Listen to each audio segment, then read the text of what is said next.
Ons is in 'n reeks wat gaan oor onderste bo koninkryk en die doel daarvan is om te sê dat Jesus se koninkryk of God se koninkryk werk anderster as wat ons werk of as wat die wêreld werk. En vanoggend praat ons oor as hy OK, daar's hy. Goed. Prentjie van daai is die Vatikaan. Weet julle waar is dit? Dis in Italië, né? Dis waar die paus bly, die hoof van die kerk, sê hulle. As 'n mens daar deurloop, dan is jy baie keer verstom oor hoe dit lyk, want dit is eintlik maar 'n toeriste plek waarheen mense gaan. So daai ouens wat daar so langs die kant sit nou daar in die kerkbanke. En 'n mens is verstom baie keer oor al die kerke wat daar in Europa is, hoe mooi hulle lyk, hoe goed hulle lyk. En as jy deur dit alles stap, dan wonder 'n mens baie keer, waar is Christus in al hierdie glamour? Waar is Christus in al die bling van die wêreld? En dis nie net daar nie. Ons het kerke in die wêreld wat 'n groot show maak voor die tyd en is rook en ligte. Miskien moet ons dit ook probeer. Weet, né? Rook en ligte en is klank en is 'n gesing en alles. En waar is Christus binne dit alles?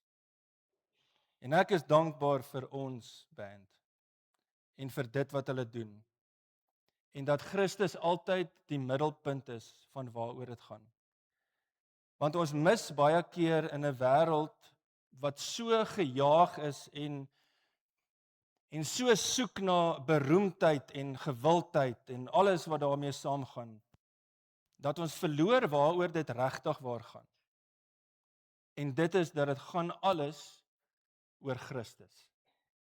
Oor wat hy vir ons gedoen het, oor wie hy is, oor wat ons nodig het, dat hy die middelpunt van ons lewe moet wees. So die vraag wat ek vir jou wil vra vanoggend is, wie van julle het al ooit iets gesteel? Daai kerkpen, né? Om een of ander rede, 'n kerkpen skryf baie lekker en hy skryf lekkerder as hy by die huis is. Right. Wie van julle het al ooit 'n leuen vertel? OK, jy hoef nou nie seker jou hand op te steek nie. Wie van julle dink sonde is lekker? Wel, daar jok jy, want as sonde is lekker, as dit nie vir jou lekker is nie, dan doen jy dit verkeerd. OK? Right? Sonde is iets wat goed in ons lewens wakker maak. Moet nou nie jou hand opsteek nie. Wie van julle het al ooit egbreek gepleeg? OK, sorry, ek het nie my hande opgesteek, ek hou dit net hierso, né? Want Christus sê vir ons, dat as jy net op 'n sekere manier en met 'n sekere begeerte in jou hart na iemand kyk, dan het jy reeds in jou hart egbreek gepleeg met daardie persoon.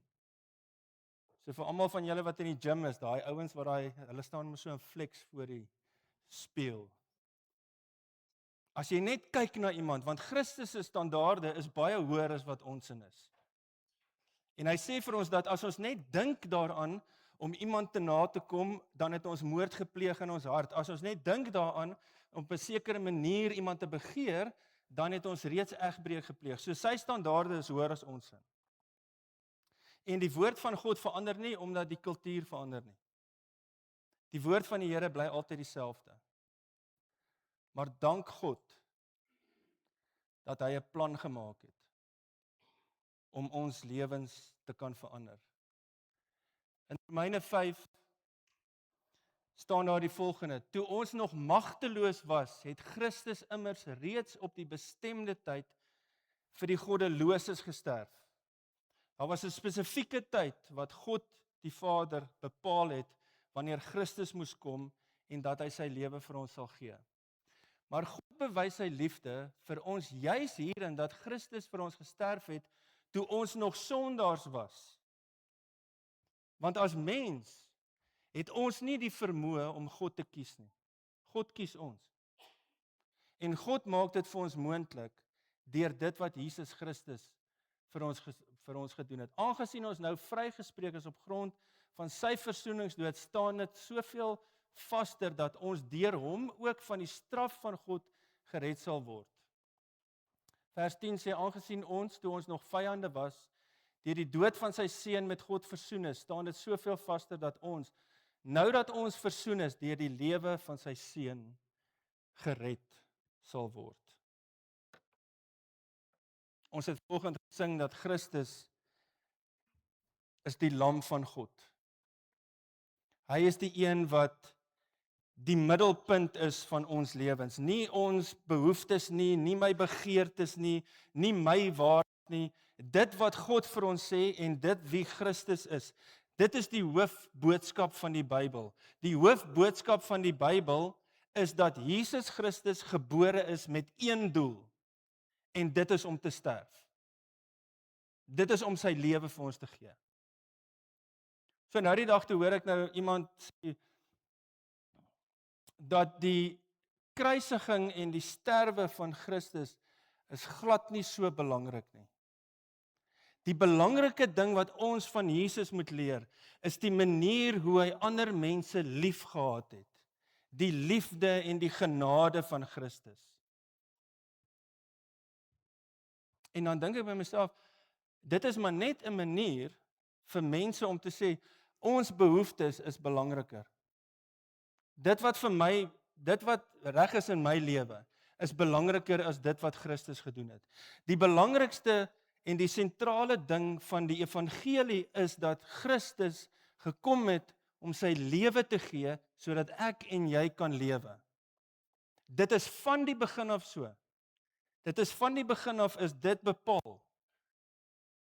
As ons teruggaan in die geskiedenis, dan sien ons dat toe die sonde in die wêreld gekom het, is daar iemand nodig om die prys te kom betaal, sodat ek en jy dit nie hoef te betaal nie.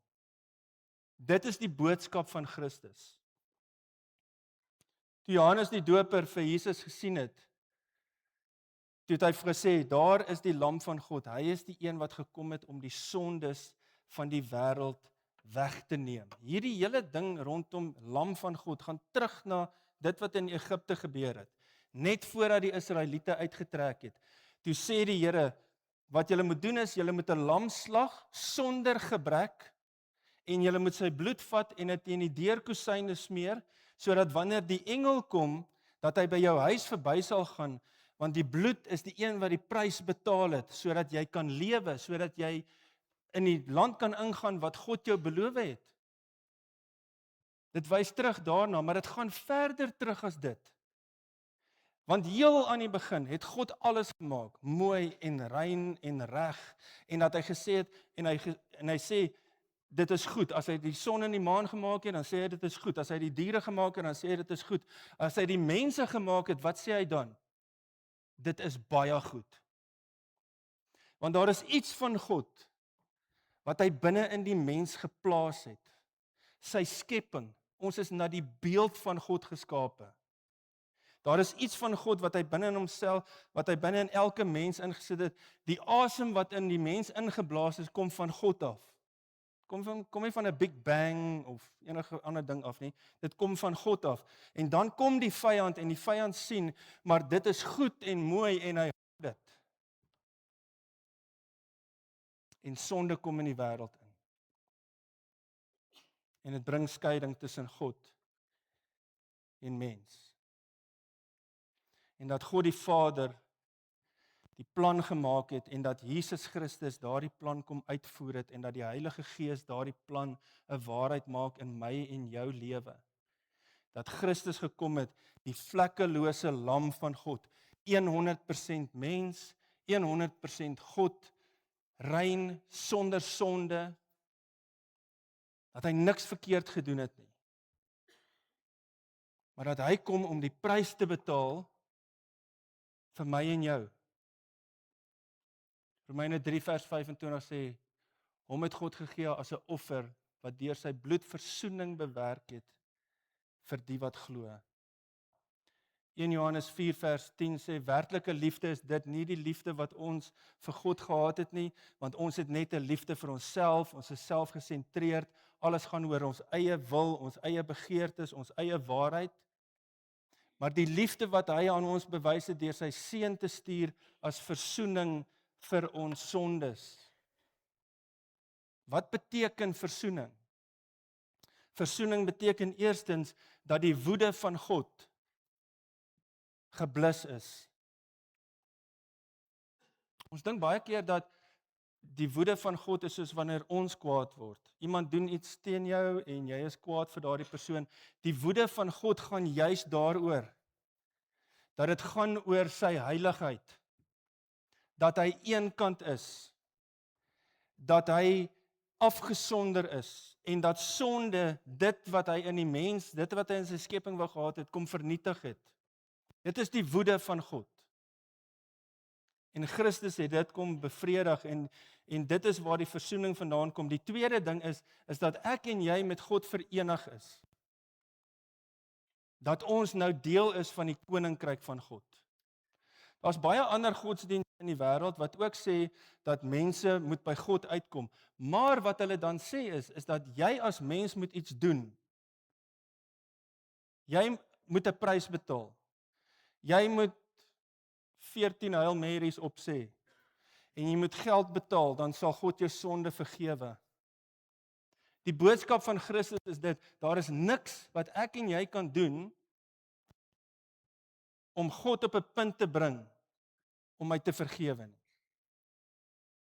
Daar is niks wat ons kan doen dat God ons liewer kan hê nie. Want Christus het dit alles vir ons gedoen. Hy is die perfekte offer van God. En ek wil hê jy moet hierdie ding sien.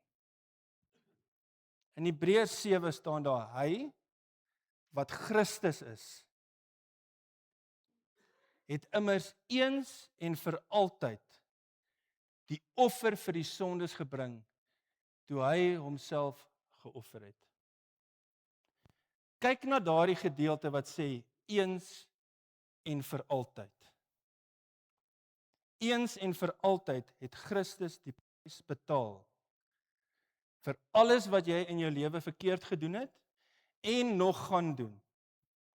1 Johannes 1 vers 9 sê vir ons, ons moet ons sondes bely, want God is getrou en regverdig. Hy vergewe ons sondes en hy reinig ons van alle ongeregtigheid. Maar Christus is die een wat die prys betaal het.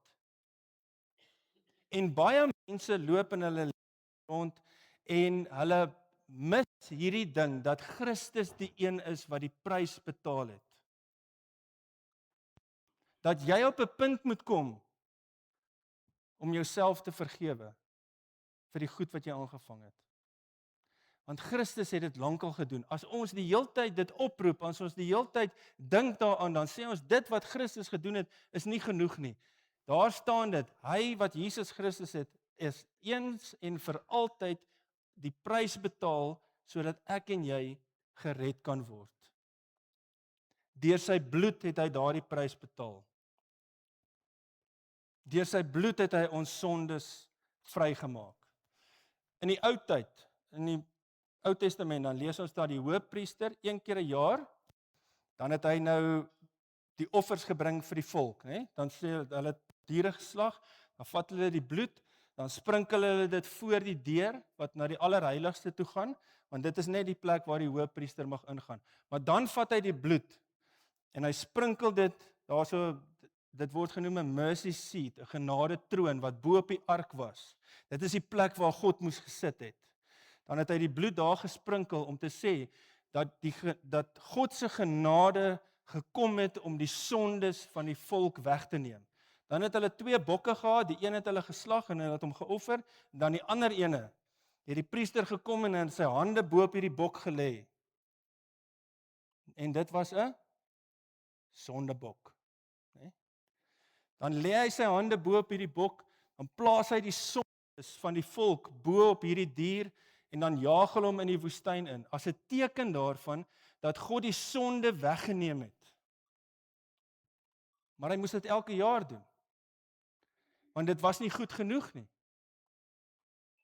En toe kom Christus en God vat al die sonde van al die mense deur al die eeue heen en hy plaas dit op Christus en hy sê dit is genoeg. Dat die bloed van Christus gekom het om ons vry te spreek, om ons nuut te maak, om ons te verander. Ware vergifnis van ons sondes kan nie plaasvind as daar nie bloed by betrokke is nie. Want dit is die prys wat Christus moes kom betaal. En dit was genoeg. Ons het oral kruise, daar's een, daar's een, daar's een. Want toe Christus die woorde uitgeroep het, dit is volbring, het hy dit in die toekoms ingestuur om te sê dat ons sondes is vergewe. Ons is nuut gemaak, ons is kinders van God. Die prys is betaal. Maar daar is iets wat my pla. En dit is hierdie gedeelte. Johannes 12 vers 27, dan sê Jesus, nou is ek diep ontsteld. Die Engels sê, my soul is troubled. En wat moet ek sê? Moet ek sê, Vader, red my uit hierdie uur, maar juis hiervoor het ek gekom vir hierdie uur. Toe Jesus in die tuin van Getsemane op sy knieë was, en hy gebid het, en hy sê, Vader, neem hierdie beker van my af weg. Maar nog steeds nie my wil nie, u wil. En dat sy sweet in bloed verander het, want dit gebeur. Daar's 'n mediese kondisie vir dit. Ek kan nie die woord uitspreek nie, want ek is 'n car salesman, ek weet niks van medies af nie. Dat hy sê, dat hy in daardie uur van benoudheid, die woord wat daar gebruik word, is iets wat binne in jou siel is, wat jou diep ontstel, wat jou angstig maak. Dis soos wat jy voel as jy tandarts toe moet gaan, en hulle moet 'n wortelkanaal doen. Nee, is nie so, dis baie erger as dit. Dat daar iets is in sy siel, en die vraag wat ek vra is, maar hoekom? Is dit oor die kruisiging? Is dit oor wat fisies met hom gaan gebeur? Want as dit die geval is, hy's 100% God, kan hy nie daardie emosie onderdruk nie. Wat Christus benoud gemaak het, is dat daar 'n oomblik kom, wat God hom verlaat. Dit is wat hom benoud gemaak het. Dit is wat hom bekommerd gemaak het. Dat daar 'n oomblik in sy lewe gaan wees, God die Vader sê 3 keer, hy sê, hierdie is my seun, hierdie is my geliefde seun, luister na hom, daar's geen rede vir God om sy seun te verlaat nie. Daar's geen rede vir God om te sê, maar ek gaan nou nie langer by jou wees nie. Maar Jesus Christus weet dat daar 'n oomblik gaan kom, wanneer hy gaan uitroep, my God, waarom het U my verlaat? Want wat ek en jy moet verstaan is dat God is heilig. In Jesaja hoofstuk 6, dan sing die engele, dan sê hulle, heilig, heilig, heilig is die Here God. In Johannes, wanneer hy in Openbaring skryf, dan sê hy, ek sien die engele, en hulle sing, heilig, heilig, heilig is God. En hulle bedek hulle oë en hulle bedek hulle voete as gevolg van die heiligheid van God.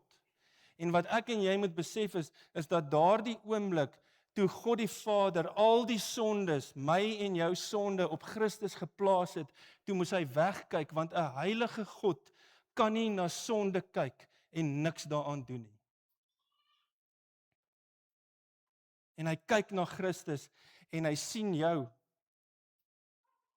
En hy kyk na Christus en hy sien my, en hy sien al my sonde, al my gebrek, en dit lê op Christus, en Christus roep uit, my God, waarom het U my verlaat? Dit is wat sy siel ontstel het, dat daar 'n oomblik sal wees, wat hy geskei is van die Vader, sodat ek en jy dit nooit hoef te ervaar nie.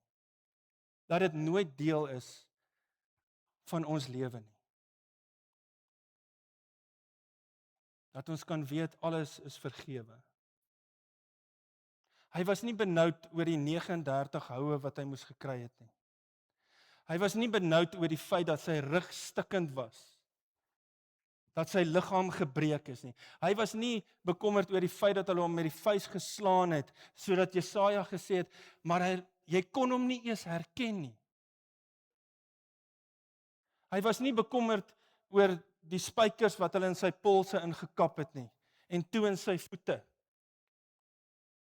Hy was nie benoud oor die mense wat 'n paar dae voor die tyd vir hom toegejuig het en gesê het Hosanna en nou lag en sê hy het ander mense gered, maar homself kan hy nie eers red nie. Hy was bekommerd oor die feit dat daar 'n tyd gaan wees wat hy alleen is.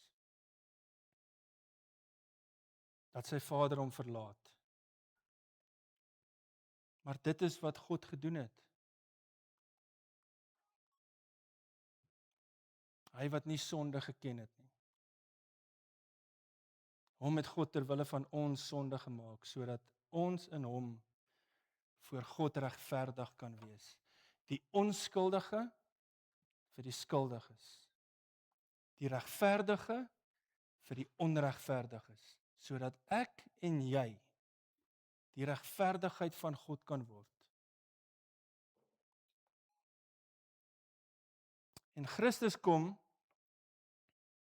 en ons kyk terug in die geskiedenis en ons sien die kruis en ons sien alles wat gebeur het en ons sien wat hy vir ons gedoen het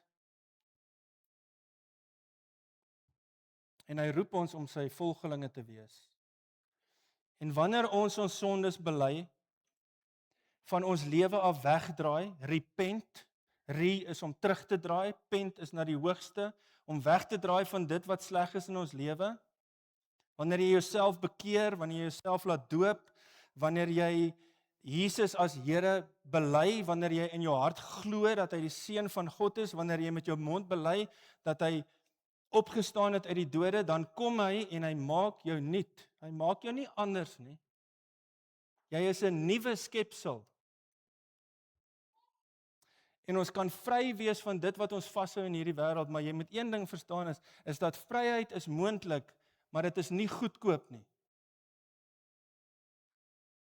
Want Christus kom en hy sê vir ons, hulle almal en sy disippels was daar, as iemand my wil navolg, moet hy homself verloon en elke dag sy kruis opneem en my volg.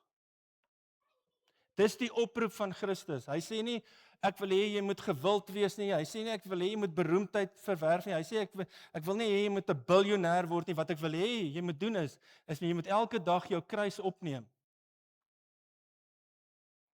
So Andrew, wil jy jou kruis kom opneem? Nee? Hier is een. Wie wil nog kom? En hierdie ding is nie van spons gemaak nie. Tel hom op. Sit hom op jou skouer. Is dit maklik? Nee. Jy sien, dis hoekom hy in 'n gym werk. Hy swaar. Okay, sit hom maar neer. Jy kan hom maar saam met jou vat as jy wil. Sit hom sommer net hier neer.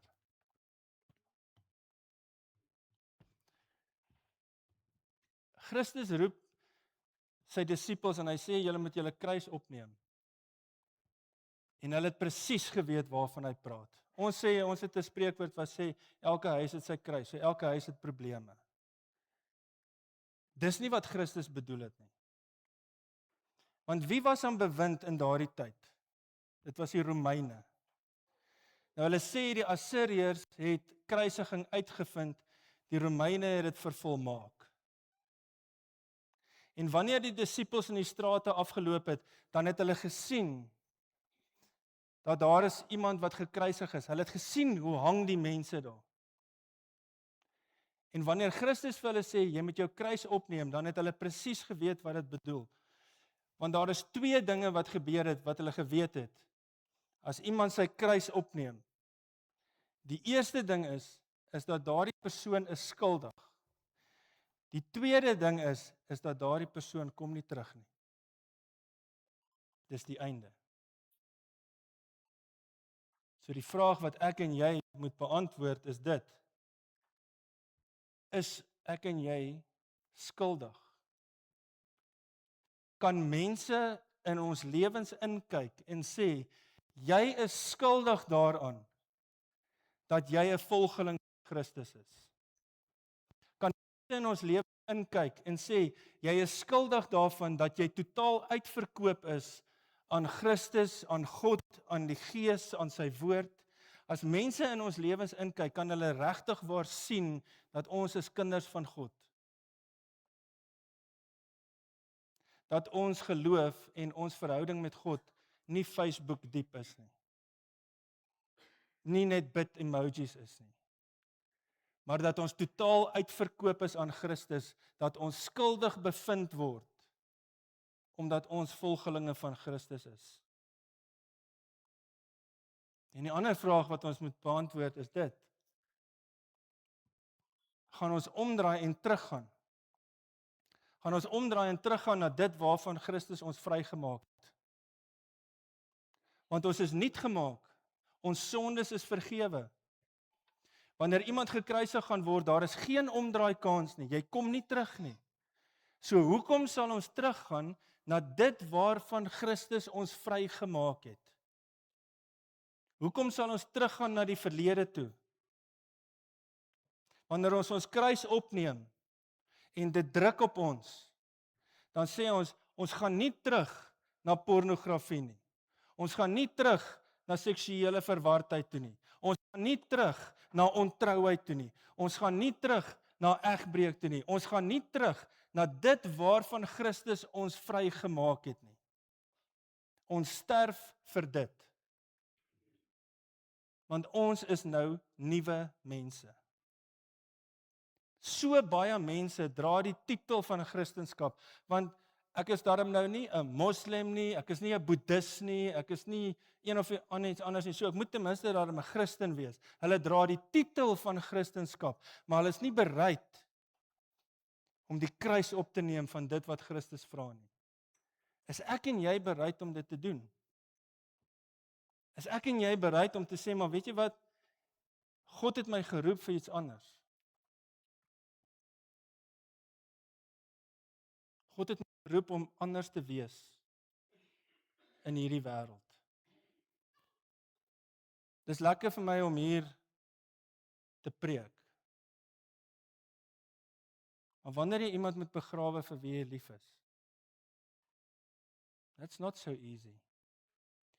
Wanneer jy sien dat mense se huwelike verbrokkel, wanneer jy sien dat mense totaal alles verloor in hulle lewe, en hulle kom praat met jou.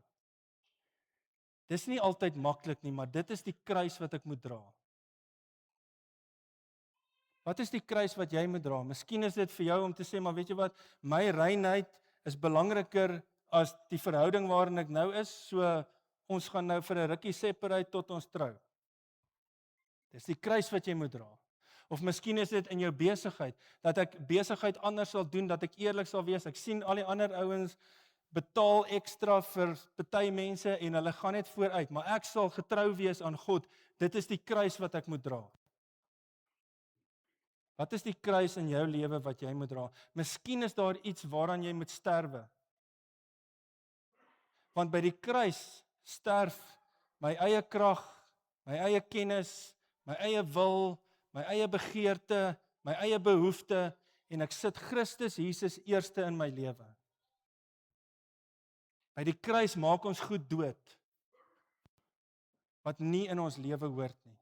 Die wêreld sê vir jou, ontdek jouself, leef jou eie waarheid, niemand kan vir jou sê wat jy mag doen nie. Christus kom sê vir jou, verloon jouself en volg my. En dit is die onderste bo koninkryk van Christus, dat hy sê, die dag wanneer jy besef dat ek my lewe vir jou gegee het en wat jy jou lewe vir my gee, sterf ons aan onsself. Ons verloon onsself. En ons volg Christus. Petrus het Jesus 3 keer verloon. Om te sê, ek ken hom nie. Is ek en jy bereid om te sê, ek ken nie meer die ou Willie nie. want ek is nou nuut gemaak. En dit is moeilik, mense. Dit is moeilik om heilig te lewe. As dit nie vir jou moeilik is nie, dan is daar 'n probleem. Want die wêreld sê heeltemal iets anders. Terwyl Christus vir ons kom sê, draai weg, los. Dit is alles op die kruis vasgeslaan. Want dit is hoekom hy gekom het. Sodat ek en jy nuut kan wees en deel kan wees van die koninkryk van God. Here, ons bid vanoggend dat U werklik waar weer die middelpunt sal word van alles in ons lewe. Dat ons uitverkoop sal wees aan dit wat Jesus Christus vir ons gedoen het. Dat ons wegdraai van alles wat ons so vasgehou het in hierdie wêreld. Dat ons onsself sal verloon en dat ons Christus sal volg. Ek bid Here vir elkeen wat hierdie woorde hoor vanoggend, dat U deur die Heilige Gees in elkeen se lewe sal inspreek en ons ook baie keer aanspreek.